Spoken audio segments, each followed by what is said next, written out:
This is the third part of the Circuitous Journey from the Initiate by Cyril Scott.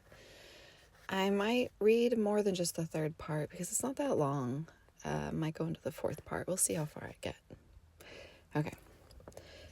So then Antonius began to trace his steps to his own home once more with a light heart and a mind full of expectation and an enthusiasm which he made no efforts to suppress.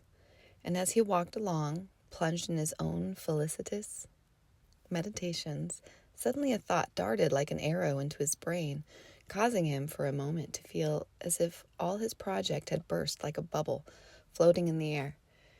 For as he turned the bend of the road along which he was walking, a view of the far-off mountain range suddenly came upon him, as the full moon, just rising above its highest peak, silhouetted it against the fathomless dark blue of the immeasurable sky.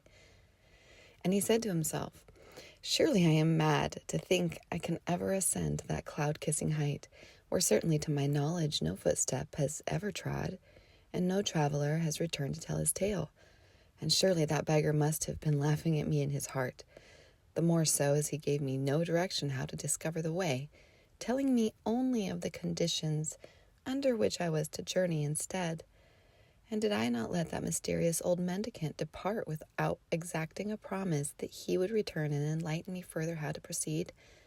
And now, in all likelihood, he has gone away forever, and to try to discover him were as vain, almost as the attempt to discover a particular shell at the bottom of the sea." Then suddenly he turned the final bend of the road before his own house, and there, as if in direct contradiction to his thoughts, he saw that very old beggar, seated, waiting just outside his garden by the gate. And his heart gave a great bound in the intensity of his expectation, so that he hastened his steps until he confronted him where he sat. Then that old beggar arose and bowed, but without any preamble and without waiting for Antonius to speak, said with measured accents, as is the custom with those who are old, "And now, since you have decided to go, and since you have found someone to go with you, listen well to what I have to impart, for without my directions, difficult were it indeed for you to find the way, as also the guides and halting places at each juncture of your journey. But first, let me deliver you this little amulet, which you must wear attached round your neck, and hidden beneath your garments, for it is a symbol whereby your prospective instructor shall know who you are, and what is your quest, nor must you fail to show it whenever demanded of you. Otherwise you can receive no instruction, and so will have your journey in vain." But Antonius, in his astonishment, interrupted him and said, "Old man, so enshrouded in mystery, how came you to know I have decided to embark on this strange journey at all, let alone that I have found a companion?" But the old man put up his hand and silenced him.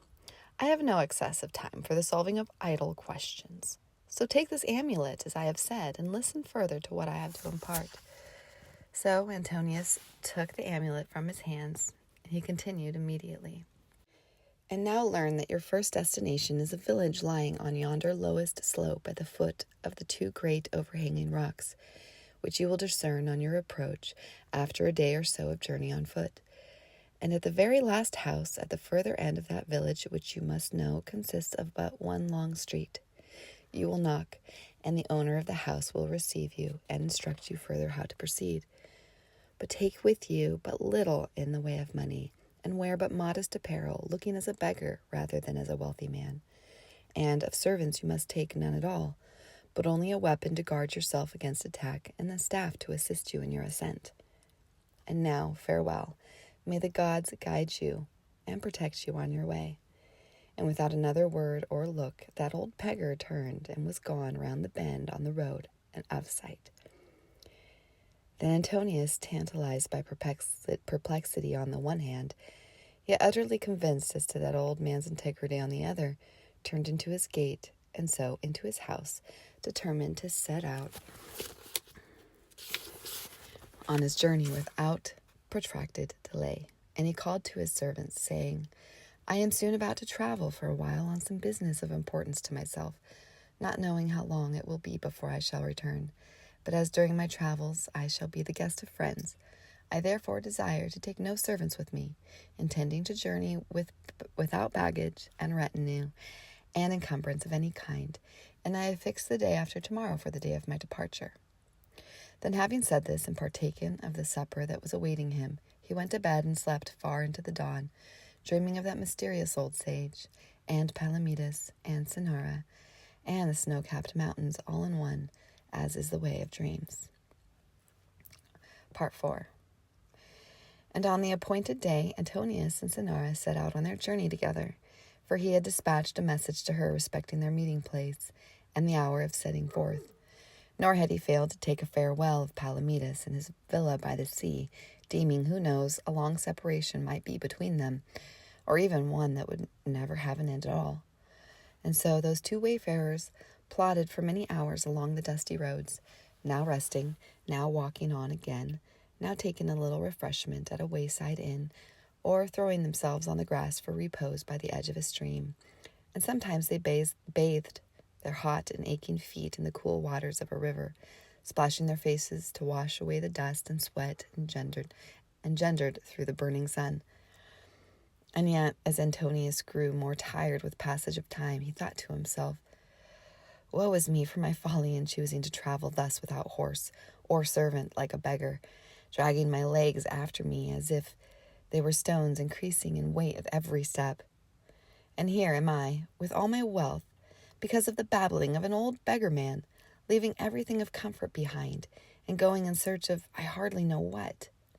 But as he looked at his companion bravely tramping along his side, her face was calm and without complaint, though the lines under her eyes had deepened with fatigue.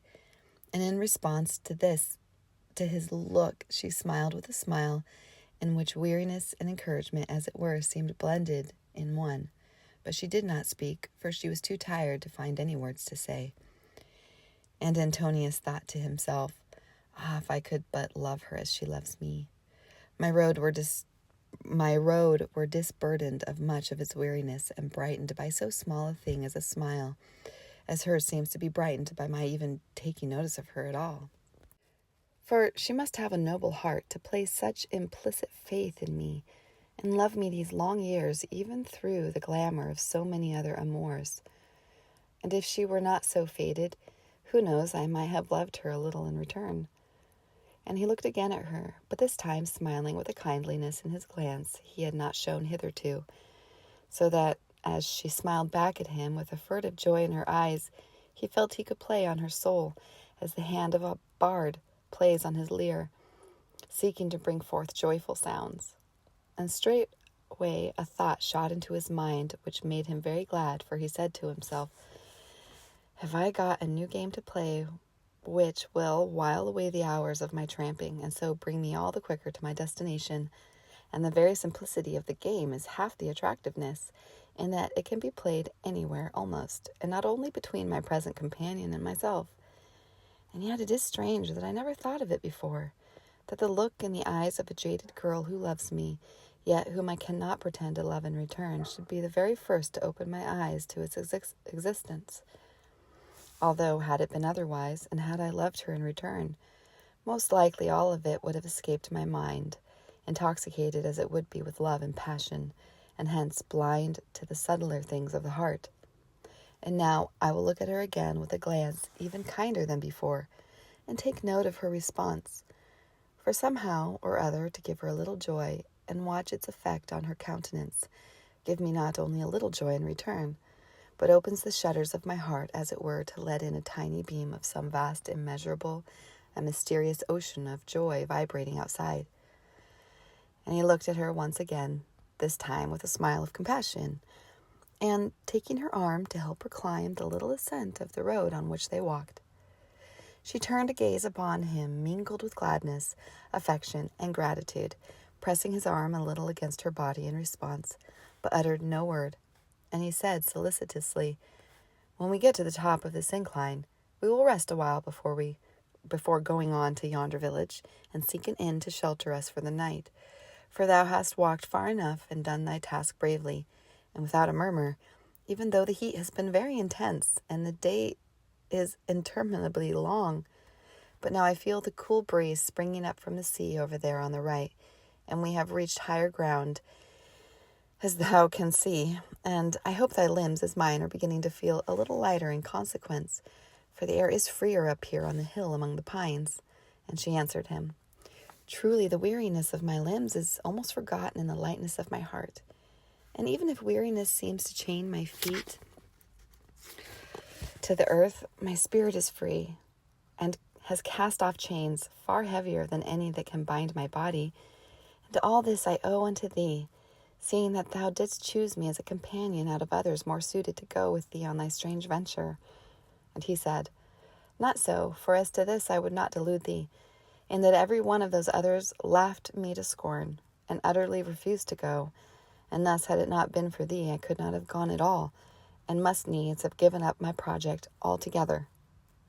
And yet now I am glad thou art my companion rather than one of the others, so that I think destiny has chosen for me better than I could have chosen for myself.